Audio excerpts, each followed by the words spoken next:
కానీ ఆంధ్ర రాష్ట్ర ప్రతిపక్ష నాయకుడు ఉన్నారే, ఎవరు ఆయనకు పేరు పెట్టాం కదా, దొంగపై లక్ష్మే ఉందో 1,00,000 కోట్లు దోసిన దొంగపై ఉన్నారే. ఆయన ఏమంటారు చంద్రబాబు నాయుడు గారిని? చొక్క పట్టుకుని కొట్టాలా, తుపాకీ తీసుకుని కాల్చాలా, మన వీధిలో వస్తే నిలదీయాలంటారు. నేను ఈరోజు సభాముఖంగా జగన్మోహన్ రెడ్డి గారిని ఒక ప్రశ్న అడుగుతున్నాను. అయ్యా మీరు ఎన్ని కిలోమీటర్లు నడిచారే, ఎందుకు ఒక్కసారి కూడా మోడీ గారు వ్యతిరేకంగా మాట్లాడలేదని ఈ సభాముఖంగా నేను అడుగుతున్నాను. మనందరూ తెలుసు ప్రత్యేక హోదా ఇవ్వాల్సింది ఎవరు? నరేంద్ర మోడీ గారు. ప్రత్యేక హోదా ఇవ్వండి ఎవరు? నరేంద్ర మోడీ గారు. కానీ ఎందుకు ఆయన వ్యతిరేకంగా ఒక్క మాట మాట్లాడలేదని అడుగుతున్నాను. అంతే, అది కాగా మన ముఖ్యమంత్రి గారు అన్ని మాట్లాడతారు. కానీ వాస్తవంగా ఈరోజు చూస్తే అండి, వైకాపా ఒక అద్భుతమైన డ్రామా కంపెనీ అయిపోయింది.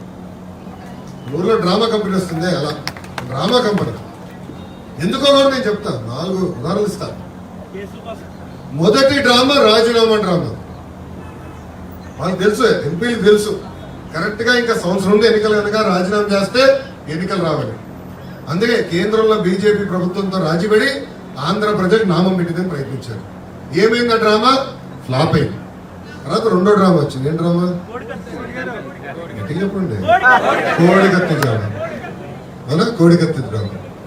పాపం కోడి అనుకుంటుంది, కత్తి నాకు కట్టాలి కదా, నా గురించి మాట్లాడాలి. జగన్మోహన్ రెడ్డి గారు వస్తే కోడికత్తి గురించి ఎందుకు మాట్లాడతారని కోడి అనుకుంటుంది. అది కూడా ఒకసారి చూస్తే స్క్రిప్ట్ ఏమో ఢిల్లీలో రాశారండి. ఢిల్లీలో స్క్రిప్ట్ జరిగింది. గుచ్చింది ఎక్కడ? విశాఖపట్నంలో. గుచ్చింది ఎవరు? వైకాపా కార్యకర్త. కానీ జగన్మోహన్ రెడ్డి గారు ఎవరిపైన ఆరోపణ చేస్తారు? చంద్రబాబు నాయుడు.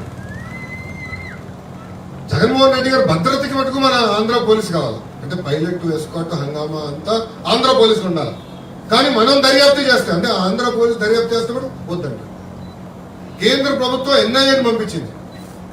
ఉగ్రవాదులు దాడులు చేస్తే ఎన్ఐఏ ఇన్వెస్టిగేట్ చేస్తారు. ఆ ఎన్ఐఏ వచ్చింది, వచ్చి ఇక్కడ కోడికత్తి ఇన్వెస్టిగేట్ చేయాలని వాళ్ళు తలవు కొట్టుకున్నారు. ఉగ్రవాదులు బాంబు కేసు అని మేము చూస్తాము, ఇదేంటి కోడికత్తి కేసు చూడమంటున్నాడు ఏంటని. వాళ్ళు ఏం తేల్చి చెప్పారు? శ్రీనివాస్ అనే వ్యక్తే గుచ్చాడు, సానుభూతి వస్తుందని గుచ్చాడని చెప్తాం కూడా జరిగింది. ఓకే, పర్వాలేదు, అయిపోయింది. ఇప్పుడు మూడో డ్రామా వచ్చిందండి. అది ఆవు అంబులెన్స్ డ్రామా. ఏం డ్రామా? ఆవు అంబులెన్స్ అండి. విజయనగరం జిల్లాలో ఆయన ప్రసంగిస్తూ, దొంగపై ప్రసంగిస్తూ ఒక మాట అన్నాడు, 108 కొడితే అంబులెన్స్ రావట్లేదని. అప్పుడే కుయ్యి కుయ్యి కుయ్యి అని అంబులెన్స్ వచ్చింది. ఈయన కాలేదు డ్రైవర్ని అడిగాడు. చంద్రబాబు నాయుడు నేను పంపించాడు కదా, తెలుగుదేశం పార్టీ డ్రైవర్ కదా నువ్వు అన్నాడు. పాప ఆయన అనుకున్నాడు ఈ గోలెందుకురా అని వెళ్ళిపోయాడు. తర్వాత రికార్డులు చూస్తే వైకాపా కార్యకర్త ఆ సభకు వస్తూ యాక్సిడెంట్ అయింది, పాపం గాయపడిన వ్యక్తిని హాస్పిటల్ తీసుకెళ్తుంది ఈ అంబులెన్స్. ఓకే, ఫోన్లే అనుకున్నాం. కరెక్ట్ గా 3 రోజుల తర్వాత ఒక సభలో ఆవు వచ్చిందండి. ఆవు నడుచుకుంటూ వెళ్తుంటే ఈయన అడిగాడు, చంద్రబాబు నాయుడు పంపించిన ఆవు ఇది, తెలుగుదేశం పార్టీ ఆవు అంటాడు.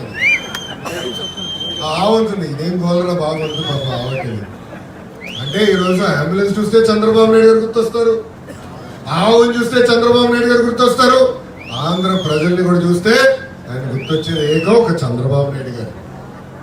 వార్తావాణి న్యూస్ ఛానల్ ఎప్పటికప్పుడు రాజకీయ, సినీ విశేషాలు, స్పోర్ట్స్ మరియు సాంకేతిక పరమైన మరెన్నో విషయాలను మన ముందుకు తెస్తుంది. మరింత సమాచారం కొరకు వార్తావాణి న్యూస్ ఛానల్ ని సబ్స్క్రైబ్ చేయండి.